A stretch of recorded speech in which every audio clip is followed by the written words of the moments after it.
Remember, I can fucking punch fucking hard. Right. Well, okay. Do you want to tell me how you felt watching it? You remember what you said mostly, but a lot of the rest of what you saw was new to you, I assume. Yeah. Obviously, I can't remember. This was George has been doing this for a year and a half, so my memory's fucked anyway. So I can remember most of it, but I found it very funny. And I think it was very cleverly edited because there was a lot of things, obviously, as the girl was probably, as I said to George when she first came up to do the film 2 years ago, this could fuck your career, this film, you do know that, yeah? Because she's quite famous in what she's done with, recent films you've done, what's that band called? Spandau Ballet? Yeah, the Spanners, yeah. But, I did say to you, the big finger of doom could be pointed on you for this. That made it irresistible. Well, this is what you found out, but you haven't lived after it yet, have you? You could fuck your whole career. Bring it on. That's it, you could be down begging the streets of Tunbridge Wells. Bring it on. But, the thing is that I think with this film, I found it funny.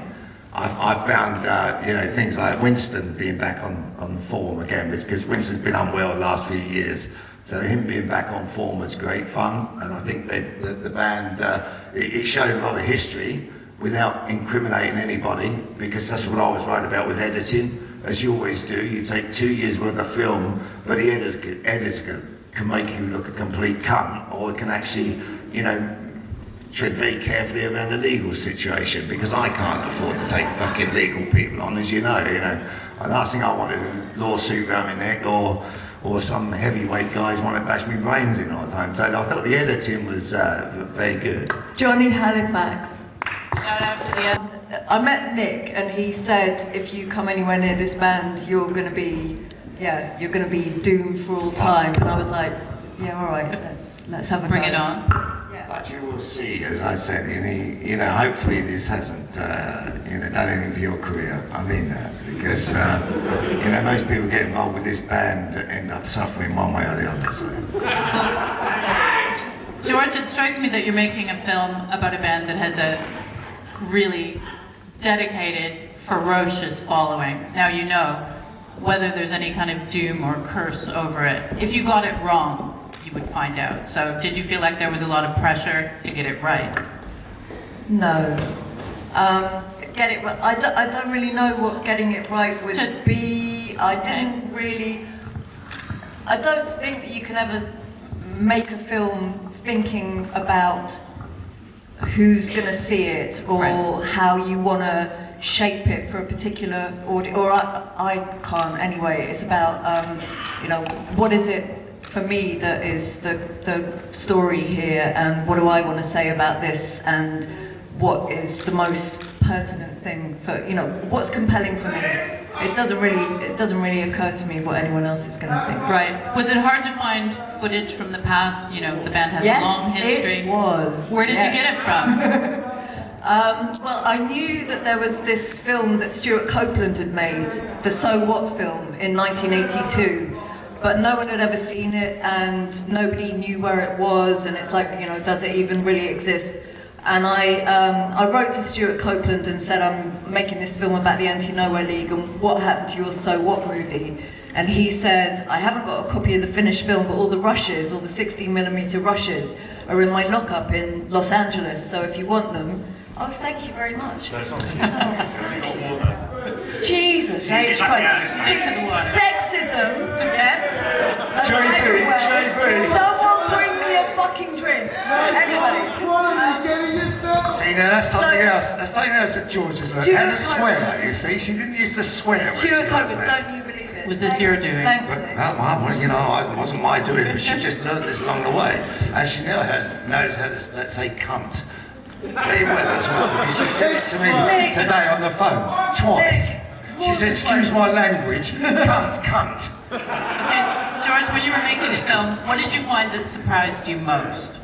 What part of this? When you spoke to someone, a story that you hadn't expected?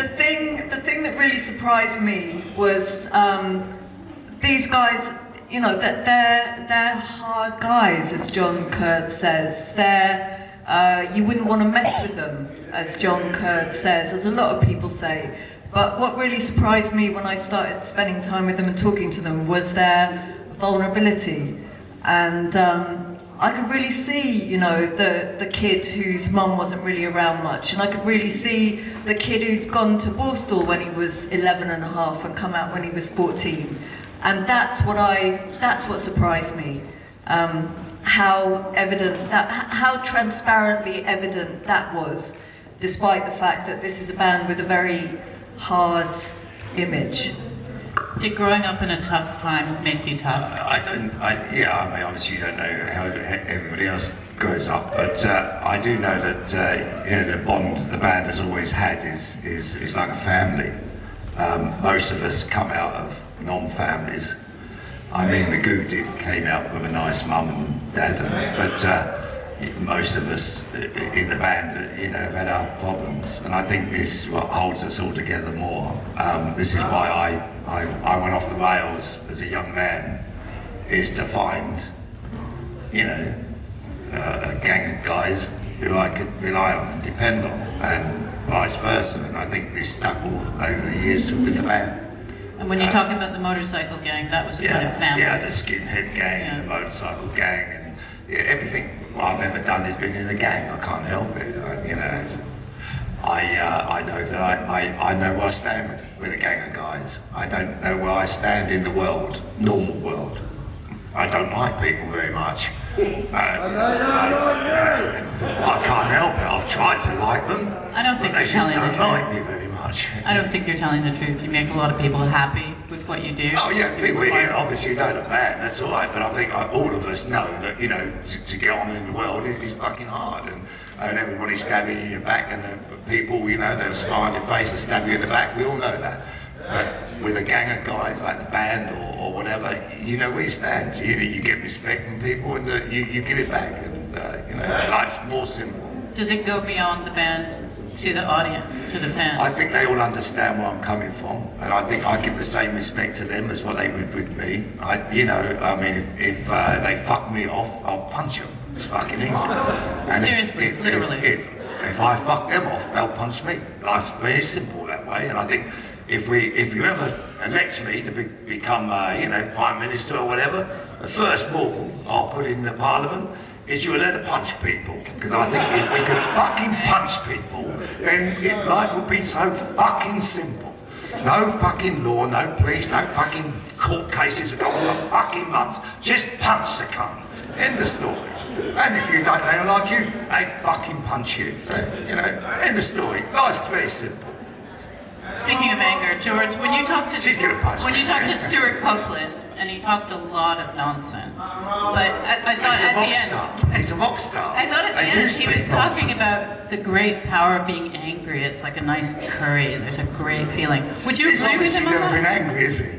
That's it. Okay, it's more than a Oh, we curry. get so angry in LA. We get so angry we sort of like tear the posters down. Not fucking real angry, we fucking want to fucking hurt somebody, that's all angry. He's never had that, you know. He's in Which the makes police. me wonder why, after you've gone through that film experience with Stuart Copeland, obviously you're a cut above here with this woman, but why you said yes a second time? Did you have a choice? With what? Sorry, that's a trick. Well, thank you. You had one film experience made by someone who comes across as a complete wanker, the Stuart Copeland experience. Why would you want another movie made after that? I personally know that, you know, I'm not going to live forever. I know this. As much as I think I might have done in the past, I know I'm not. I just wanted the story of the Anti-Nowhere League to be shown. Put You the know, story right. and I think, what? Put the story right. But I think having this as for me personally, my book is going to be the thing which is Right. The book, yes. I've has read the nuts 7 and bolts. chapters. Where the fuck is this I book, know, Nick? I know, it's Come got on. the nuts and bolts, it's got all the bad bits and everything in it, and I know this, but the only problem is, as we know, if I'd released it 20 years ago, you know, it's different, but now everyone's so fucking politically correct, aren't they? But that doesn't, you know, the thing that made me want to do this film in the Yeah. first place was that, so I'd had a funny 2 years of of projects kind of falling at the last fence and stuff not happening, and then along comes Cleopatra and says, here's this money, make this film, do what you want. Didn't know anything about the band, and I got sent the first 7 chapters of Nick's book, and I read these, and I thought, yeah, this is really interesting. I'm really intrigued by this man. I'm really intrigued by this story. But, you know, where's the rest of it, Nick? Well, Come on. it depends how this documentary is received, because as we know, as we might not know, obviously I finished the book a few years ago. Everybody a bit worried about, you know, names of people and situations, and really having legal things on my case. It's hard to tell stories without worrying about that stuff. And I would say, well, take that out, take that out. Well, what's the point of doing my fucking book if I take everything out? It'll be, my name's Nick Colmer, I grew up and I fucking died. And nothing is nothing more exciting than that. So it's got the nuts and bolts in it, it's got all the bits in it, which is, you know, legal problems I'm going to have, and I know I'm going to have them. But unfortunately, you might have to wait until I'm fucking dead. Because, you know, Well, you we've got can't the phone fucking now. chase me to the fucking grave with the legal team. You So, know, pay for the wardrobe. George, aside Fucking from shit. legal things, was there ever any point where Nick said to you or other band members, no, I don't want to talk about this, or you can't put that in, or was anything off limits? I felt... Winston would not have said anything like that. You No. can't put that in because that's too... But then, I mean, there was a story that John Kerr told me about Winston that I elected not to put in because It'll be in my book. it gave me nightmares. Let me. Okay. It's, This is worse than the carrot. oh my It had something to goodness! do It with makes my the book. carrot look like, you know, it makes the carrot look like Enid Blyton. Yeah. One thing I was The there. dog is a clue.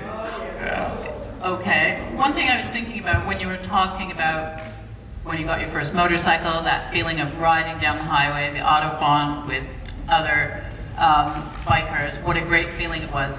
Did rock and roll ever compare to that? Did punk rock ever give you the same thrill that riding a Cut bike? along, so keep fucking shouting. Who is that gobby wanker up there? Could you please keep it down? I told you, I might not be very good at talking, but I'm fucking good at punching. Be fucking careful. Now, oh fuck it, I'm gonna have to eat you, I can't fucking keep talking over you. What's but better, anyway, being a as you were biker saying, or running a band? Right. As I obviously went with, long story short, I don't want to fucking bore everyone all night, but obviously I joined a motorcycle gang, found a gang of guys who I could rely on, and they, you know, got respect, and they vice versa. Well, obviously ended up in prison a couple of times, as you do along the way, and told by the screws that I'd end up there the rest of my life because I was heading for Rampton and I was a bad boy. Punk rock saved me from, in 1980, it saved me. I wasn't into music, I wasn't into anything. All I knew that writing punk rock songs saved me from going to prison. I used it as therapy. I met my wife, who made sure that I didn't go back in prison. I used it simply for the simple. I don't have any answers to why I turned out the way I did, but I know that I would have turned out a far lot worse if it wasn't for punk rock. I would be dead now. I wouldn't sit there with you guys, there's no doubt about it. Punk rock saved me, and I found it so much easier to write songs about people than actually doing it. So, you know, although I thought to myself, well, this is like, they can't fucking lock me up for this, but they did, of course, you know. I mean, they come down on So What, and they go down, so everything I wrote, they came down on me. But at the end of the day, as I say, it is therapy, and I can't tell people how I feel, but punk rock meant so much to me for what it was and what it is. You know, people are punk rockers, they've got the Mohican hairdos, and they're real punk rockers. Me, I just love punk rock music. I ride a motorcycle and I love punk rock. I write punk rock music and I love performing it. And people come along to our shows and I think they know where I'm coming from, you know. otherwise it wouldn't turn up. I've got to say that going to an anti-lower league show is an experience that everybody should have at least once in their life. There's nothing more life-affirmed, joyous, cathartic than being in the audience. I don't think I've ever left an anti-lower league gig without having some kind of severe hematoma. That's a posh word for a bruise, by the way. But yeah, I always feel very enlivened by it. George, were you surprised at how many young people are in the audiences of these gigs too? I mean, it was lovely when you put those two kids in the film. That was a really nice moment. It's a really weird thing. I mean, that was Rebellion Festival in Blackpool, and the strange thing about Rebellion Festival is it's kind of like this alternate universe where punk is the norm, and you've got generations. You've got the granny punk, and the mum punk, and the daughter punk, and the little baby punks, and it is a generational thing. It's almost become like a sort of folkloric experience. So I suppose, like Rat Scaby says, and I'm sorry that for some reason his on-screen caption got left off, I noticed. But anyway, I think everybody here knew who he was. Yeah, I hope so. But He looked like a rat, didn't he? Yeah, he does look like a rat. Yeah, there's a reason for his name. But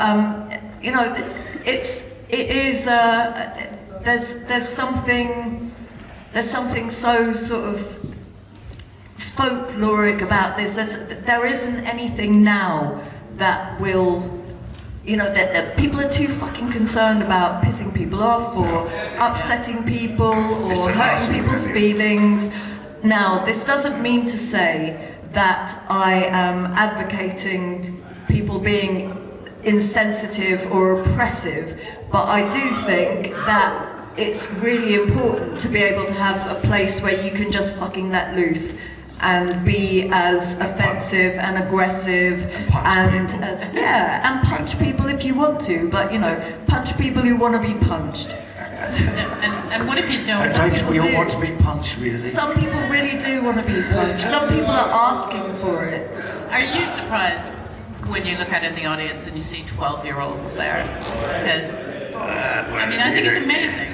If I say something that pops in my head, I'll get in trouble. But no, Okay, fair enough. I think with me, going back to me, it's therapy. So whatever people want out of it, whatever they bring into it, is their own bag.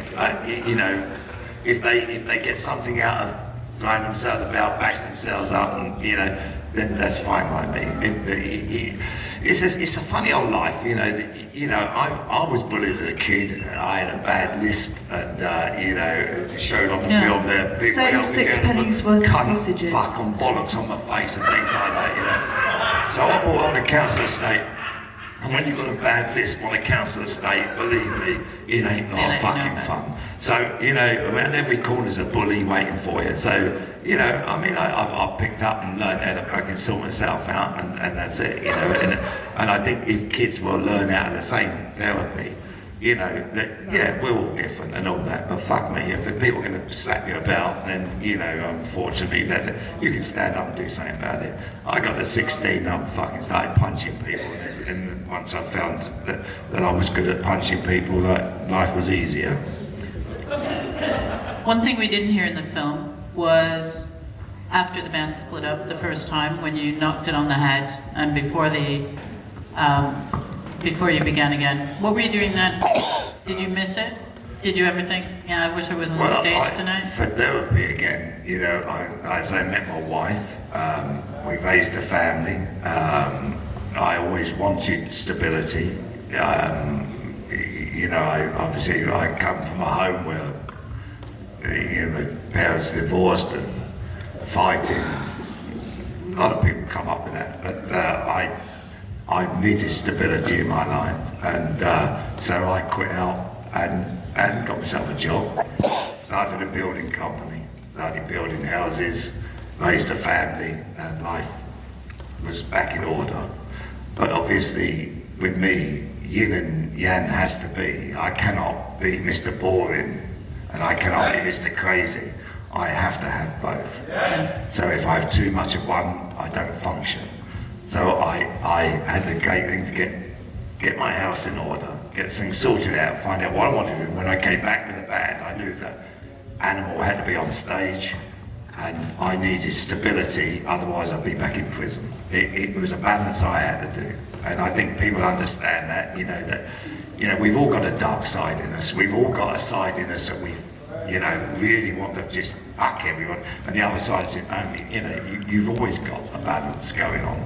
I fought with myself my whole life, with Animal and Nick. I fought with it, and I now have it completely in perspective. I can turn it on and off like that. I can be very nice and very fucking horrible, but without having the mental problems that go with it. So I think that's what I learned by having stability, and also getting fucking old. Okay, what's it like being on stage when you're older? Things are a lot tougher as you get older. Your knees creak. You're a physical performer. Did you never think maybe it's time to do a Leonard Cohen and just wear a suit and stand there and wear a hat? That's it. It's like if you're a brick, you say, well, can I fucking lay these bricks much longer? I'm fucking back hurts, knees hurts. Yeah. I mean, who the fuck? Well, I don't know where the fuck I'm going. Nobody knows where we're going. And I think the thing is, you do what you do, and that's it. I've always loved, like I said to you, punk rock music has always been the stability for me.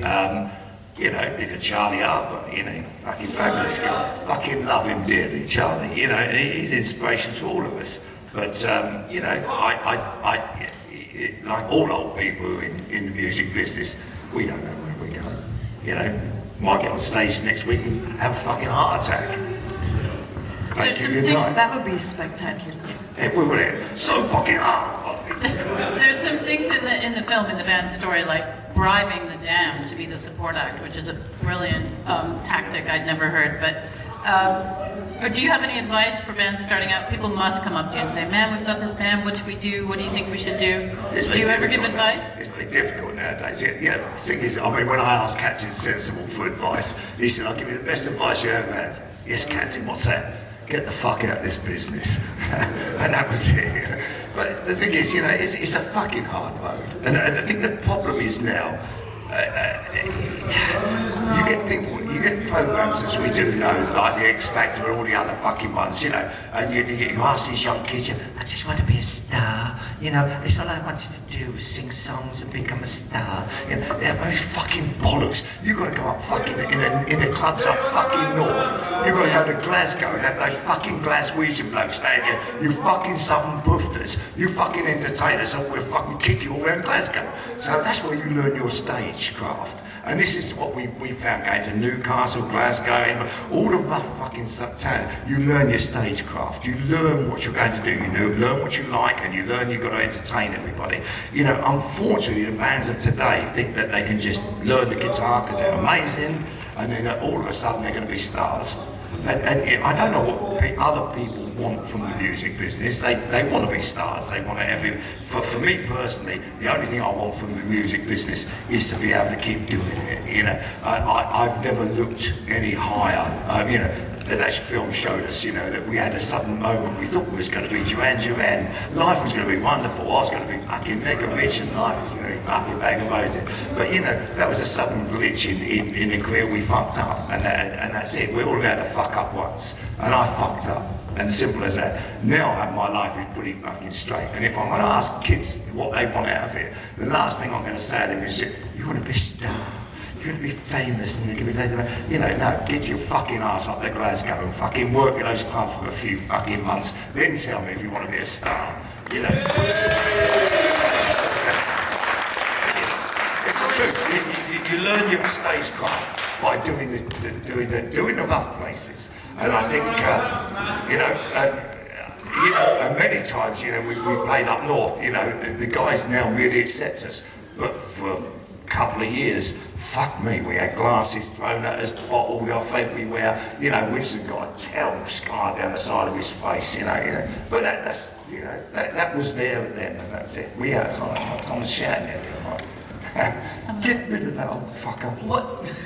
You wouldn't talk about Not me me, like that. I'm sorry, me. So George, when you meet people in the film world who've maybe not heard of Antino Early, how do you describe them? What do you say? I'm making a film about a band from Tunbridge Wells, punk band? How do you describe them? Royal Tunbridge Wells, please. Royal Tunbridge. Royal Tunbridge Wells. I guess I say that I'm making a film that is a study of what you would call today toxic masculinity. That's what I say. It's you know what we see in The femininity of punk as well. yeah. I Basically, don't know what the fuck they're saying, what they fucking say. Is the thing that really struck me right from the very beginning was the vulnerability of everybody concerned in this story. Maybe there's a minute left, so don't worry, everybody. You're not going to get bored to death by this. But you know, we've got Nick, whose mum had kind of got over it by the time he was a kid. We've got Winston, who's in child jail at the age of 11. PJ was 15 when he came to the UK to study and then got marooned because the Ayatollah took over and his family were, the supporters of the Shah, and so it was too dangerous for him to go back. So you've got a band where 3 out of the 4 people in that band are basically kids trying to survive a really traumatic situation, and that is, that for me is what this is about, really. It just seemed to be the gathering of like a magnetic joining. Yeah. It seems you seem to collect together with your sad stories, and I think all of us, and probably all the audience, you know, if you haven't had the perfect life, you will congregate of people similar. But then there's hardly anybody who's had the perfect life. It's just that there's very few opportunities for people that. But you made But there's something, joyous you know, out of it. there's something so incredibly life-affirming and cathartic about getting together in an anti-Nowhere League audience and just kind of slamming the shit out of each other in the mosh pit. It's you know, there's nothing better, It's really. better than going to war, isn't it? Yeah. So- Yeah, it really is. Thank you so much for joining me this evening. Thank you. For coming up. If anyone would like to talk later, we'll be at the bar.